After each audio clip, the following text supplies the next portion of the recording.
चिकित्सा शिक्षा के क्षेत्र में बेहतरी के लिए आज प्रमुख सचिव चिकित्सा शिक्षा उत्तर प्रदेश आलोक कुमार गाजीपुर पहुंचे, जहां पर स्वाशासीय विश्वामित्र राजकीय मेडिकल कॉलेज में ICU ward, blood component separation unit plant का और डायलिसिस यूनिट का उद्घाटन किया। मेडिकल कॉलेज में इस सुविधा के हो जाने से आम जनमानस को काफी लाभ पहुंचेगा।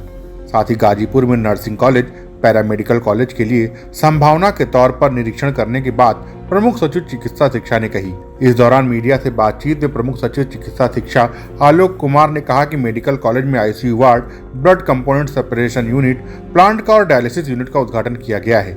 इसी के लिए आज गाजीपुर आया हूँ और इसमें अब तक क्या प्रगति हुई है इसका निरीक्षण किया जा रहा है।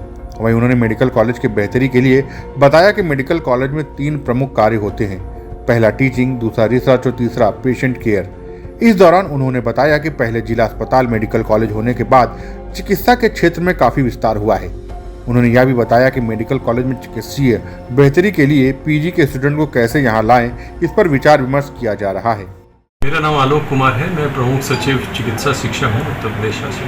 मेडिकल कॉलेज में आज देखिए यहाँ पे एक 10 बेडेड आईसीयू वार्ड का, जो blood component separation unit plant का, डायलिसिस यूनिट का, इसका उद्घाटन करने आए हैं। और ये हमारे जो 9 कॉलेजेस जिसका उद्घाटन माननीय प्रधानमंत्री जी के कर कमलों से पिछले साल 25 अक्टूबर को हुआ था, उसमें अब तक क्या प्रगति है ये देखने आए। मैं चिकित्सा जो है 2 भागों में बटा हुआ है, एक चिकित्सा शिक्षा और एक चिकित्सा स्वास्थ्य।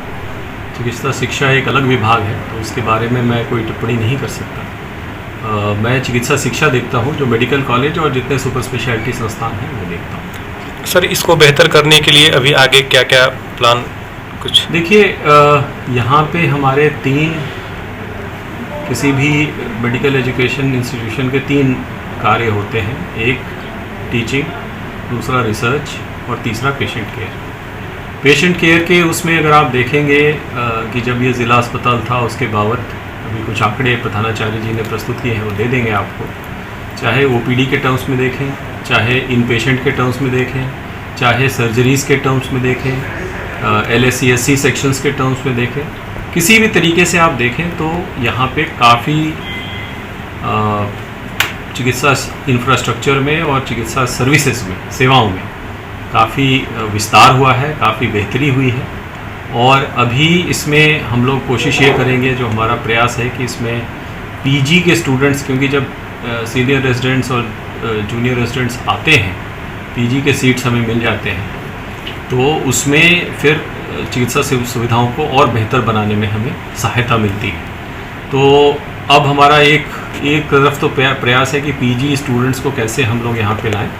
उसमें एक क्लिनिकल डिपार्टमेंट्स में जो अभी नियम है एनएमसी का, वो 5 साल के बाद मिलता है जब एमबीबीएस का पहला बैच पास होता है। लेकिन एक एनबी होता है, नेशनल, पहले से भी दे सकते हैं, तो डीएनबी की सीट्स हम लोग लेने का प्रयास करेंगे।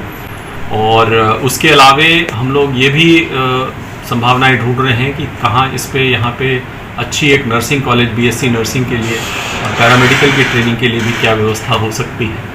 तो आज वो भी मैं यहाँ निरीक्षण करके देखूँगा कि उसकी क्या संभावनाएं हैं।